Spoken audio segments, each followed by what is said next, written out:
반갑습니다. 송재준입니다. 이번에 윤석열 대통령에 대한 구속 취소 결정이 나오고 난 뒤에 우리가 앞으로 무엇을 도대체 해야 될까라고 좀 생각을 해봤는데요. 사실상 이번에 결정 같은 경우는 사법부가 정말 상식적인 결정을 내린 거 아니겠습니까? 뭐라고 하든지 간에 그냥 공수처는 내란죄에 대한 수사권이 없었습니다. 내란죄에 대한 수사권이 명확하게 없었고요.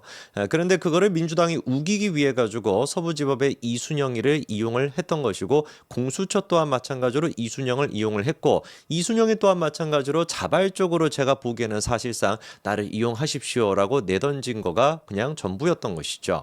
그래서 이순영이 영장을 내줬으니 공수처가 뭐 불법이다 아니다 이게 무슨 의미가 있어? 너네 지금 판사의 얘기를 부정하는 것이야? 이렇게 그냥 민주당이 어거지로 주장해 오지 않았습니까? 근데 인간들이 진짜 인간답지 않다라고 제가 하는 이유가 뭐냐면 지들한테 그렇게 유리하다라고 생각했을 때는 이순영이가 판사가 결정을 내렸는데 이거 부정해? 상권분립을 부정하는 거야? 사법부를 부정하는 거야? 생 진짜 지랄을 다 했었는데 이제 와가지고 서울중앙지법이 결정을 딱 내리니까 받아들입니까?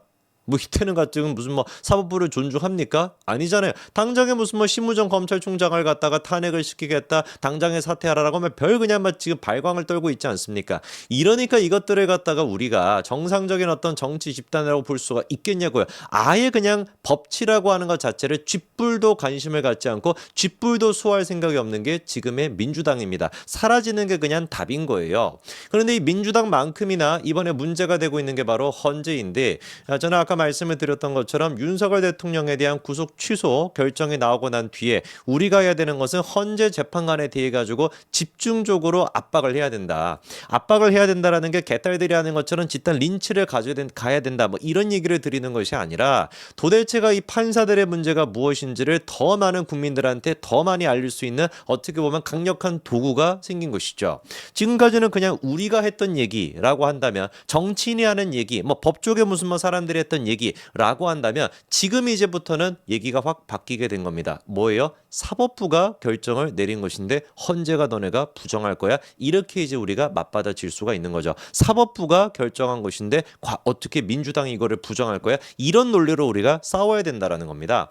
헌재 같은 경우는 사법부를 무시할 수 없죠. 헌재는 그런 권한이 전혀 없습니다. 사법부가 결정을 내린 거에 대해 가지고 대한민국 법치 시스템 안에서 헌법기관이 헌재 또한 마찬가지로 존중하고 따라야 되는 겁니다. 그런데 이 사법부의 결정을 갖다가 헌재가 무시한다라고 한다면 이거를 우리가 헌법기관이라고 봐야 되겠습니까? 반헌법적인 기관이라고 봐야 되겠습니까? 이거를 우리가 무슨 뭐 국가 전복 세력이 됐거나 국헌 문란의 세력이다 이렇게 이제 봐야 되는 게 맞는 거 아닐까요? 그렇지 않겠습니까? 도대체 대한민국의 무슨 기관이라고 사법부의 결정을 갖다가 무시할 수가 있습니까? 놀랍게도 그런데 그거를 실제로 지금 헌재가 하고 있다라는 거예요. 제가 한번 말씀을 드렸었죠. 이번에 중앙지법이 내린 결정이 뭡니까? 공수처의 수사 과정에 불법이 있다. 검찰의 수사 과정에도 불법이 있다. 절차적인 흠결이 있다. 절차적인 불법적인 사항이 들어가 있다라는 걸 서울중앙지법이 결정을 했습니다.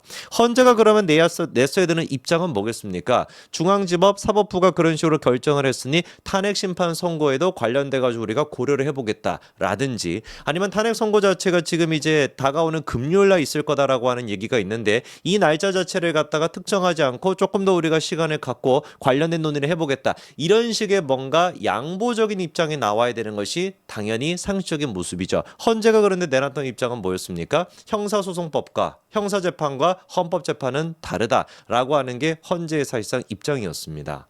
저는 이 얘기를 듣고 지금의 헌재가 존재할 이유가 없다라고 판단을 내렸던 건데요. 왜냐면은 생각해 보십시오. 헌재가 지금 얘기하는 것처럼 정말로 윤석열 대통령에 대한 탄핵이 업무상 과실이나 업무적인 문제, 행정적인 문제 이거에 따라 가지고 탄핵이 됐던 겁니까? 아니죠, 그렇죠? 윤석열 대통령에 대한 탄핵은 누가 뭐라고 하든지 간에 내란죄 때문에 탄핵이 됐던 겁니다. 100% 이거 뭐 다른 얘기가 없죠, 그렇죠? 뭐 윤석열 대통령이 일을 제대로 못했다라든지 무슨 뭐 선거에 뭐 개입을 했다라든지 뭐 뭘 했다라든지 이런 얘기가 아니라 글자 그대로 계엄을 선포했다, 내란죄다 이거 말고 도대체 뭐로 윤석열 대통령의 탄핵 안에 들어가 있습니까? 지금 이제 11차까지 변론하는 와중에 증인으로 나왔던 사람 뭐 수많은 사람들이 있었습니다만 다 하나같이 했던 얘기가 뭐였습니까? 계엄과 내란죄에 대해서 얘기했지 다른 거에 대해서 얘기한 게 아니잖아요. 그런데 이제 와가지고 헌재가 하는 얘기가 뭐라는 겁니까? 야, 윤석열 대통령에 대한 탄핵은 행정재판인 것이고 그리고 또 지금 뭐 형사재판부 서울중앙지법이 내린 결정은 형사재판인데 왜 도대체 행정적인 절차에 대해 가지고 형사재판이 영향을 준다라는 거야? 이렇게 지금 얘기하고 있으면 이거를 우리가 헌재라고 할 수가 있겠냐고요. 미친 것들 아니겠습니까? 저는 이 말밖에 나오지 않는데 저는 그래서 지금 딱 보니까 어떤 생각이 드냐 예전에 이제 그 내란죄에 대해 가지고 논란이 됐었을 때 헌재가 결국에 어떻게 했었습니까? 내란죄를 갖다가 민주당과 사실상 짬짬이 하다시피 그런 식으로 결정을 해가지고 내란죄는 탄핵 심판에 들어가지 않게끔 그렇게 만들어 버렸죠. 이게 짜여진 각본이었구나라는 게 다시 한번 확신이 됐습니다. 왜 도대체 그때 당시에 헌재와 그리고 민주당 같은 경우는 윤석열 대통령에 대한 내란죄를 빼려고 했었을까? 1차적으로는 당연히 탄핵 심판을 갖다가 줄이기 위해 가지고 빨리빨리 결정을 내리기 위해 가지고 내란죄를 뺐다 이렇게 이제 볼 수가 있지만 2차적으로 봤었을 때 같은 경우는 형사재판부에서 분명히 이런 식의 결정을 내릴 수 있다라고 예측을 했던 것 같아요. 자기들이 보기에 자기들 일단 법을 공부하기는 법을 공부했으니까 야 이거 공수처법에 따라 가지고 내란죄 수사를 못하는 건데 내란죄 수사를 했네. 이거 그러면 좀 법적으로 문제가 있을 것 같은데 나중에 형사재판부가 이 부분에 대해 가지고 뭐라고 지적할 것 같은데라고 생각을 못했을까요? 제가 봤을 때 생각을 했을 것 같습니다. 그래서 아싸리 그냥 어떻게 해버렸던 거예요. 내란죄 자체를 탄핵 심판에서 고려하지 않겠다. 빼버리겠다. 그러니까 지금 와서도 얘네들이 뭐라고 궤변을 늘어놓고 있는 겁니까? 야 우리가 내란죄에 대해서 심판 안 하겠다라고 했잖아. 우리가 내란죄에 대해서 다루지 않겠다라고 했잖아. 내란죄에 대해 가지고 형사재판부가 뭐라고 결정을 내린 게 왜 우리한테 의미가 있어? 이런 식으로 지금 개망나니 같은 짓거리를 할 수가 있다라는 것이죠. 무슨 말인지가 되십니까? 크게 그래서 두 가지 이유로 탄핵 심판 자체를 빨리 하기 위해 가지고 내란죄를 뺀 것도 있지만 형사재판부에서 서울중앙지법이 됐거나 1심 재판부가 됐거나 내란죄 여부에 대해서 절차적인 불법이 있었다라는 것을 인정하게 된다면 자기들이 내란죄에 대해 가지고 그 근거로 윤석열 대통령을 탄핵을 시켰을 때 이거 자체가 사법부에서 부정될 수 있는 결과가 만들어질 수가 있으니 원천적으로 그냥 내란죄를 빼버렸던 것이다. 그게 지금 제가 보는 판단인 겁니다. 이거를 우리가 헌재라고 할 수 있습니까? 법이라고 하는 것을 갖다가 다 그냥 악용하고 법이라고 하는 것을 철저히 지금 묵살시키고 모든 것들은 뭐를 목적을 위해서만 지금 움직이고 있는 거예요. 윤석열 대통령 탄핵을 목적으로 해가지고 움직이고 있다라고 한다면 어떻게 이 사람들을 갖다가 우리가 헌법에 대해 가지고 수호하는 헌법재판관이라고 할 수가 있겠습니까? 오히려 지금 이재명의 시다바리 노릇이나 하면서 개딸들의 지금 시다바리 노릇이나 하면서 윤석열 대통령 탄핵 심판이라고 하는 정권이 만들어졌던 처음부터 지금까지 주문처럼 외쳐왔던 그 말도 안 되는 정치적인 프레임을 자기들이 지금 완성시키는 그 조무래기 말밖에 역할이 안 되는 것이지 어떻게 이 인간들을 갖다가 헌법재판관이라고 할 수가 있겠냐고요. 저는 지금부터 우리가 명확하게 헌법재판관에 대해 가지고 압박을 해야 된다라고 봅니다. 이 압박은 아까 말씀을 드렸던 것처럼 집단 린치를 가거나 이런 식의 문제가 아니라 더 많은 국민들한테 이제 알릴 수가 있다. 근거가 우리가 명확하게 있지 않습니까? 중앙지법이 불법이라고 했는데 헌재는 합법이라고 합니까?